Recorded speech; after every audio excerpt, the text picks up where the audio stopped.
এই ভিডিওটি investing purpose এবং অবশ্যই লং টার্ম ইনভেস্টরদের জন্য। তো এই ভিডিওতে একটি মাত্র স্টক নিয়ে কথা বলা হবে যেটা মার্কেটে একেবারেই নতুন, সঙ্গে এর একটা আপডেটও দেখে নেব যেটা রিসেন্ট আপডেট বেরিয়েছে, পজিটিভ একটা আপডেট বেরিয়েছে।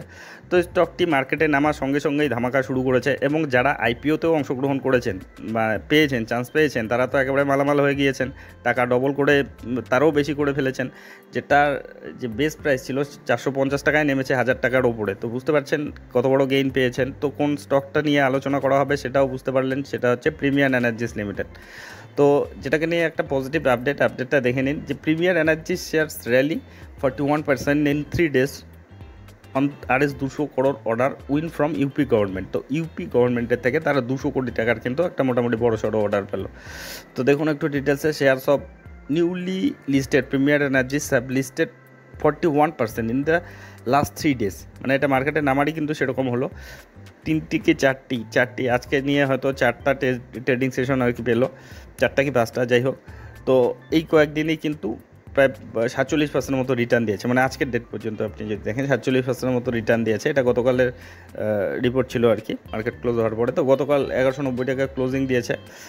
তো দেখুন the order receive from state of for the supply of 8085 solar water pumping system across various district in the state.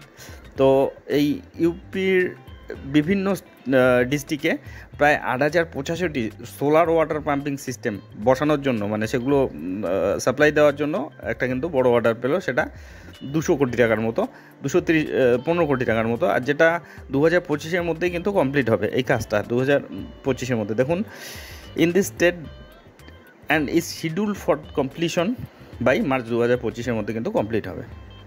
তো যাই হোক, এটা এই কোম্পানির ক্ষেত্রে একটা পজিটিভ খবরই, মার্কেটে আমার সঙ্গেই একটা পজিটিভ খবর, যার মধ্যে মার্কেটে এমনিতে পজিটিভিটি চলছে। দেখুন আজকের ডেটেও যদি দেখেন, আজকের ডেটেও 2.5%-এর মতো পজিটিভিটি দেখাচ্ছে, যেটা গত 5 দিনের হিসাবেই দেখলেই 47%-এর মতো রিটার্ন দিয়েছে যখন থেকে নেমেছে। তো 1240 টাকায় বর্তমানে চলছে। তো এই স্টকটি দেখে নেব আর কি, যারা বেশিরভাগই তো আইপিওতে অংশগ্রহণ করার চেষ্টা করেছিলেন কিন্তু পাননি, কারণ এটা সকলেই জানা যে এই স্টকটি সম্বন্ধে একটা চাহিদা থাকবে, এই কোম্পানিটি সম্বন্ধে একটা চাহিদা থাকবে, যেহেতু green energy, clean energy, solar নিয়ে কাজ করে। তো সেক্ষেত্রে এটা কিন্তু সকলের ক্ষেত্রেই, বেশিরভাগ ক্ষেত্রেই হয়েছে যে আইপিওতে অংশগ্রহণ করার সুযোগ পাননি। তো এখন প্রশ্ন হচ্ছে এই স্টকটি লং টার্মে ইনভেস্টমেন্ট করার মতো স্টক কি না। তো এই ভিডিওতে সেগুলোই দেখে নেওয়া হবে, তার যে ফান্ডামেন্টাল, ফিনান্সিয়াল, বিজনেস সব কিছু দেখলে এই কোম্পানিটি সম্বন্ধে একটা ধারণা আসবে এবং সিদ্ধান্ত নিতে সুবিধা হবে যে এই কোম্পানিটিকে লং টার্মের জন্য পোর্টফোলিওতে অ্যাড করা যায় কিনা। তো যাই হোক, কোম্পানিটির পরিচয়ে চলে আসি, মানে যে বিষয়গুলো। তো তার মধ্যে সবচেয়ে বেশি লং টার্মে যেটা সবচেয়ে বেশি জরুরি, সেই কোম্পানির বিজনেস স্ট্রাকচারটা দেখা, বিজনেস কী করছে না করছে বা কেমন করছে, কাদের সাথে করছে, কতটা নেটওয়ার্ক রয়েছে। তো দেখে নিই এর বিজনেসটা। তো এই কোম্পানি বিজনেস করছে 1995 সাল থেকে। তো 1995 সাল থেকে ব্যবসা করছে এবং এরা specialise in manufacturing integrated solar cells এবং সোলার প্যানেল, সোলার সেল এবং সোলার প্যানেল তৈরির ক্ষেত্রেই কিন্তু এরা সবচেয়ে পপুলার এবং স্পেশালিস্ট। তো এই কোম্পানি এই সেক্টরে লিডিং প্লেয়ার কিন্তু। দেখুন as of 2024 premier energies is ইন্ডিয়ার second largest integrated solar cell and solar module manufacturer. তো বুঝতে পারছেন, ইন্ডিয়ার মধ্যে দ্বিতীয় বৃহত্তম সোলার ম্যানুফ্যাকচারার যেটা আর কি। আর ইন্টিগ্রেটেড সোলার মডিউল তৈরি করার ক্ষেত্রেও কিন্তু তারা দ্বিতীয় লার্জেস্ট। তো এক্ষেত্রে এরা একটা বড় মার্কেট তাদের দখলে রয়েছে, একটা পজিটিভ ব্যাপার এই স্টকের, এই কোম্পানির ক্ষেত্রে। এদের যদি বিভিন্ন সেগমেন্টগুলো দেখেন, যে manufacturing of solar photovoltaic panel PV cells, সেটার একটা আলাদা সেগমেন্ট রয়েছে। তারপরে manufacturing of solar module including custom panels specific application, সেটার একটা আলাদা রয়েছে। তারপরে এক্সিকিউশন অফ ইপিসি প্রজেক্ট, সেটার একটা আলাদা প্রজেক্ট রয়েছে, মানে আলাদা সেগমেন্ট রয়েছে। এরকম কিন্তু 5-6টি সেগমেন্ট রয়েছে। তারপরে সেল অফ সোলার রিলেটেড প্রোডাক্টসগুলো যে থাকে, ছোটো মোটো প্রোডাক্টসগুলো, ইকুইপমেন্টগুলো, সেগুলোও তারা তৈরি করে এবং বিক্রি করে। তো এদের যদি আপনি ম্যানুফ্যাকচারিং ইউনিট দেখেন, 5টি ম্যানুফ্যাকচারিং ইউনিট রয়েছে, যেটা এটা একটা পজিটিভ ব্যাপার যে তাদের একটা দুটো নয়, 5টি ম্যানুফ্যাকচারিং ইউনিট রয়েছে। তো যেটা কিন্তু একটা রাজ্যেই রয়েছে, হায়দ্রাবাদই বা তেলেঙ্গানাতেই শুধু রয়েছে, মানে 5টি সেখানেই রয়েছে। তো যাই হোক, এই কোম্পানির যদি আপনি দেখেন তাদের যে ব্রেকআপগুলো দেখুন, সেল অফ সোলার সেল থেকে 13% মতো, আর সেল অফ সোলার মডিউল থেকে 67%, মানে সোলার মডিউল থেকেই ম্যাক্সিমাম তাদের রেভিনিউটা আসে।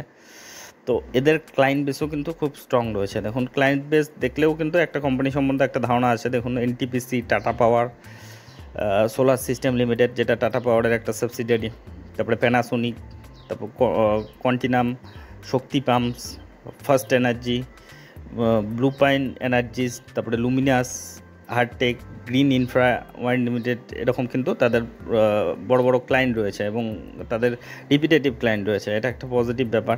আর তাদের বেশিরভাগ রেভিনিউটা আমাদের ডোমেস্টিক মার্কেট থেকেই আসে। 99% মতো রেভিনিউ তাদের আমাদের ডোমেস্টিক মার্কেট থেকেই আসে। তার মধ্যে আলাদা আলাদা রয়েছে, গভর্নমেন্ট থেকে 12% মতো আসে, ওইম থেকে 41% মতো আসে, এরকম কিন্তু তাদের ভাগ রয়েছে। এক্সপোর্টের যদি ক্লায়েন্ট দেখেন 193 ডোমেস্টিক ক্লায়েন্ট রয়েছে এবং 23টা ইন্টারন্যাশনাল ক্লায়েন্ট রয়েছে। তো তাদের ক্লায়েন্ট বেসও প্রচণ্ড স্ট্রং রয়েছে, বিজনেস নেটওয়ার্ক স্ট্রং করেছে। ইন্টারন্যাশনাল প্রেজেন্স যদি দেখেন, যে বড় বড় কান্ট্রিতে তাদের বিজনেস তারা এক্সপোর্ট করে মাল, United State, Hong Kong, South Africa, Bangladesh, Norway, Nepal, France, Malaysia, Canada, Sri Lanka, Germany, Hungary, United Arab Emirate, Uganda, Turkey, South Korea, এরকম বিভিন্ন দেশে কিন্তু তারা তাদের প্রোডাক্ট সাপ্লাই করে। তো তারা ইন্টারন্যাশনাল নেটওয়ার্কও স্ট্রং করছে দিন দিন। তারপরে ইদানিং তাদের বিজনেস এক্সপানশনের জন্য আরও একটা নতুন প্ল্যান তারা বানাতে যাচ্ছে, যেটা ইউনাইটেড স্টেটে 2024-এর অনুযায়ী। তো বিজনেস এক্সপানশনের দিকেও তাদের মনোযোগ রয়েছে। দেখুন এই কোম্পানির অর্ডার বুকও কিন্তু ভালো রকম রয়েছে, যেটা 2024-এর জুলাইয়ের হিসাব অনুযায়ী প্রায় 6,000 কোটির কাছাকাছি কিন্তু তাদের অর্ডার বুকও রয়েছে।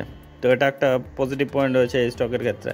তো যাই হোক, এই কোম্পানিটির যেটা বিজনেস স্ট্রাকচার দেখলেন, তাদের যে ক্লায়েন্ট বেস কিংবা তাদের যে ম্যানুফ্যাকচারিং ফ্যাসিলিটি, তাদের যে নেটওয়ার্ক, সব কিছুর মধ্যে কিন্তু পজিটিভিটি রয়েছে, স্ট্রেন্থ রয়েছে এবং ইন্টারন্যাশনালি ব্যবসা করছে। এবং এটা ফিউচার ওরিয়েন্টেড যে সেক্টরটা, যেটা নিয়ে বর্তমানে ভীষণ কথাবার্তা হচ্ছে, সেই সেক্টরটা নিয়েই কাজ করে।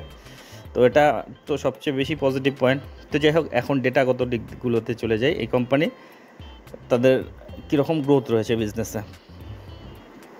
তো তার আগে দেখে নিই এই কোম্পানির ফান্ডামেন্টাল প্যারামিটারগুলো। 56,000 কোটির এর মার্কেট ক্যাপিটাল রয়েছে, মানে মিড ক্যাপ ধরনের কোম্পানি। প্রাইস আর্নিং রেশিও এখনই দেখে লাভ নেই, 244 দেখাচ্ছে। রিটার্ন অন ইকুইটি 43%, 1239 টাকা চলছে। এটা ফেস ভ্যালু এক হিসেবে নেমেছে আর কি, এটা মাথায় রাখবেন। তো যাই হোক, এখন দেখি এদের বিজনেসে কেমন গ্রোথ রয়েছে, এটাই মূল বিষয়। যারা লং টার্ম ইনভেস্টর, যে বিজনেস তাদের বাড়ছে কিনা। দেখুন 2020-তে ছিল 947 কোটি, তারপরে 2021-এ সেটা 700 হলো, তারপরে 743 হলো, তারপরে দেখুন 2022 থেকে 2023-এ 700টা একেবারে 1400, তারপরে 2023 থেকে 2024-এ 1400টা একেবারে 3100। মানে ইদানিং দুর্দান্ত গ্রোথ এসেছে তাদের বিজনেসে। আপনি যদি এদের প্রফিটেবিলিটি দেখেন, দেখুন 45 কোটি ছিল, তারপরে 26 কোটি একটু কমে গিয়েছিল, নেগেটিভে চলে গিয়েছিল। মানে প্রফিটেবিলিটি ইদানিং কিন্তু একেবারে বড় সড়ো প্রফিটে ফিরে এসেছে তারা, 231 কোটির মতো। তো যাই হোক, এদের ইমপ্রুভমেন্ট রয়েছে, পরিষ্কার বোঝা যাচ্ছে, এবং তারা প্রফিটেবিলিটিতে ফিরে এসেছে এবং তার মধ্যেও কিন্তু দুর্দান্ত গ্রোথ রয়েছে।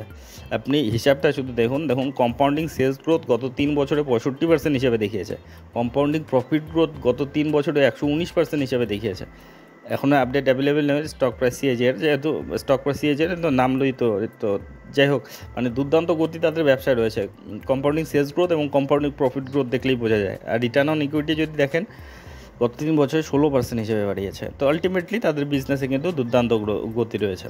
আপনি যদি ব্যালেন্স শিটে যান, 620 কোটির রিজার্ভ দেখতে পাবেন। এখানে রিজার্ভ হচ্ছে, ঋণ আবার বেশি রয়েছে। তো যাই হোক, খুব একটা স্ট্রং ব্যালেন্স শিট না আর কি যদিও বর্তমানে, কিন্তু যেহেতু তারা প্রফিটেবিলিটিতে ফিরে এসেছে আর কি, এরকম কনসিস্টেন্টলি প্রফিট করতে থাকলে, প্রফিটেবিলিটির গ্রোথটা দেখাতে থাকলে, তবে কিন্তু এগুলো অ্যাডজাস্ট হয়ে যাবে, তাদের যে ব্যালেন্স শিটও স্ট্রং হয়ে যাবে। তো রিজার্ভ কিন্তু এদিকে দিন দিন স্ট্রং হচ্ছে। দেখুন 2020-তে ছিল 200 কোটি, এখন সেটা 600 কোটি হয়েছে।